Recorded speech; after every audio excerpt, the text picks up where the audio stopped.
So today I'm drawing my D&D character, Seraphina, and I'm going to be talking about a painting technique that I didn't really get until now, and I'm pretty sure I'm doing it wrong, but there's really no wrong way to do art, so you just do whatever works for you. But anyway, so it's sort of a version of the painting from a grayscale drawing initially, and then making that into color. I didn't really get that for a long time, and I didn't understand really how it works or why you would do that. But I'm sort of starting to like it now, but it's sort of my version of it. So what I'm doing here with my sketch is I'm switching between my main color and transparent, so the only colors that present are instead of gray, different shades of that color, it's different opacity, and that'll come into play later when I actually put the colors underneath of it.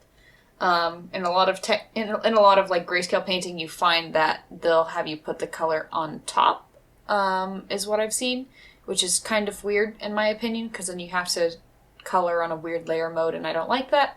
But anyway, so I'm just toggling between the solid color and transparency with a brush that has some pressure sensitivity with blending, and such. And the advantage of painting this way, I think, is you have to think in values much more, so you don't have to rely on color contrast to separate your elements of your drawing, which is nice and helpful because it makes your drawing actually have a pretty good composition and good contrast. Okay, so now when you start adding on the colors, I changed the sketch to black just to have the highest contrast possible. I don't know, just really keep in mind the colors there. But I didn't keep the lines themselves black.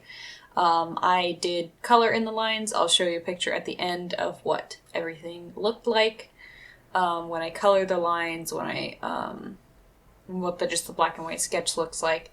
But yeah, so you just put the colors underneath as just a flat layer, and then you color the lines that you made, the painting layer, with the alpha lock on, and you already have your shadows in, so it helps a lot. But yeah, you do need to color them accordingly, and then for the highlights, I just did I think it was a glow layer, an add layer.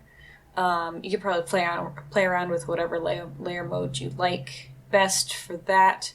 And yeah, so that's basically it. It's just I toggled between one solid color and the transparent, threw some colors underneath, colored the lines, and then bam, we got us a painting. And let's see. So painting in general, you just gotta do it, man. Focus on small areas. And I would recommend probably saving a copy of your initial sketch just so you can have a reference back. I didn't do that because I've been doing this for a while and I just didn't think about it. But it would be a good idea. Try to focus on edges of things and making sure that each part of your drawing is legible even without color, which I guess is an advantage of this technique. And like I said, it's not exactly the proper air quotes way to do this technique where you're painting from grayscale-ish. It's not really painting from grayscale. You just have a layer that's all of your shadows and then you color them. But anyway, same sort of concept, I guess, as that. It's kind of weird. But it worked, and I'm starting to like this technique. I knocked this out in about 3.5 hours, so that's pretty good. I could probably definitely spend more time on this piece and just do another painting layer above it to smooth it all out, but maybe that'll be another video about overpainting. I don't know.